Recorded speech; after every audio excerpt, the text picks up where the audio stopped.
Hello साथीहरू, म छोरी मान्छेहरूको सम्मान नै गरेर बोल्ने मान्छे हो कि।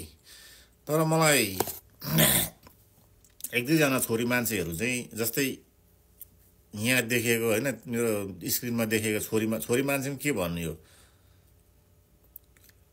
अर्ध पागल हो कि न के हो म होइन, मलाई त्यो उयो पनि थाहा भएन। यो औरतलाई देख्दाखेरि मलाई छोरी मान्छे हो भन्ने कुरा पनि बिर्सिन्छु क्या, मलाई गाली गर्नु पर्दाखेरि चाहिँ।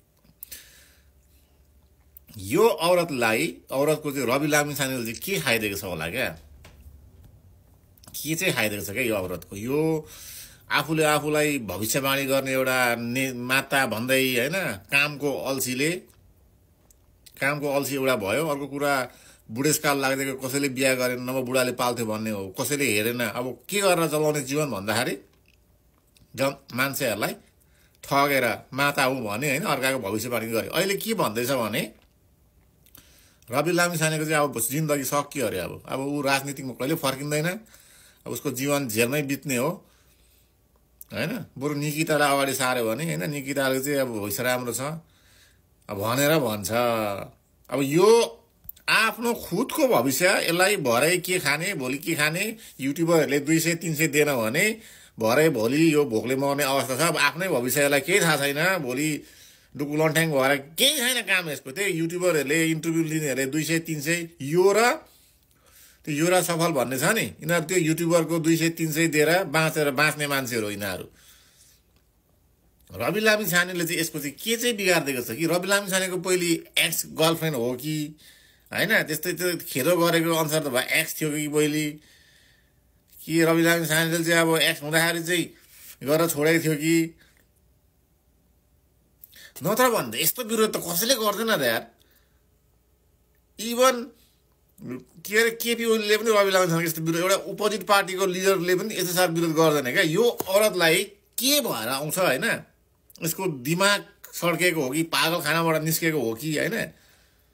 मैले भने नि अब यसले हदै बिहा गर्ने प्रयास गरेको। म कुनै पनि केटाहरूले यसलाई अब देख्दाखेरि अनुहार हेरेर कस्तो छ,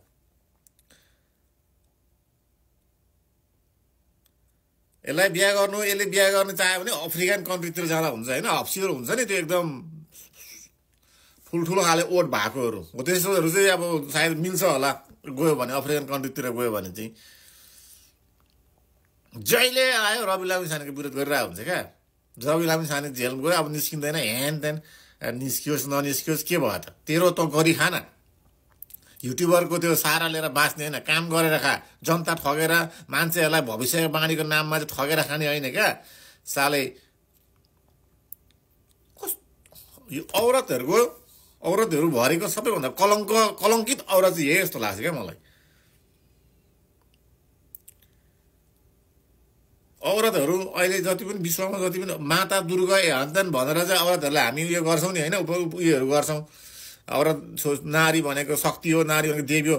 तर यो नारी दुर्गा चाहिँ मलाई कलङ्कित नारी, यो नालीमा कुहिएको एउटा भुसुडी होइन, यस्तो लाग्छ क्या मलाई, साँच्ची हो। रवि लामिछानेले यसको के बिगारेको छ त, विरोध गर्नु पाउँछ होइन, कि विरोध गर्नु पाउँछ। तर जब जेलमा जान्छ नि अनि कुरा निस्किन्छ। अस्ति बाहिर हुँदछ नि यसले केही पनि बोलेको थिएन, अब अहिले जेलमा भएको बेला अनि भविष्यवाणी आइहाल्छ क्या यसको। त्यो भविष्यवाणी गर्ने मुखमै चाहिँ नि लगेर चाहिँ फाँदो खादिदिनु पर्ने क्या मैले देख्दा चाहिँ। सालै जहिले विरोध गरिरहेको हुन्छ। त्यो भ्रष्टाचारी, त्यत्रो दलाली, त्यत्रो ठगी, त्यत्रो उयो गर्नेहरूको बारेमा बोल्दैन, केही बोल्दैन, भविष्यवाणी गर्दैन यसले खालि होइन। रवि लामिछानेले पूर्व जन्ममा सायद भए प्रेमी थियो कि, म त त्यो चाहिँ थाहा भएन होइन। अब भाइ यही जन्ममा चाहिँ अब पहिले भाव केही थियो कि, यस्तोलाई त कसले प्रेम गर्छ होला फेरि, कस्तोले चाहिँ लभ गर्छ यस्तोलाई चाहिँ। अनुहार हेर्दाखेरि मुखभरि त्यो पहेँलो खका हुन्छ नि, निकालेर चाहिँ गरेर थुक्नु मन लाग्छ क्या। अनुहार हेरेर कस्तो छ, राँगाको अनुहार परेको भैँसी जस्तो छ क्या।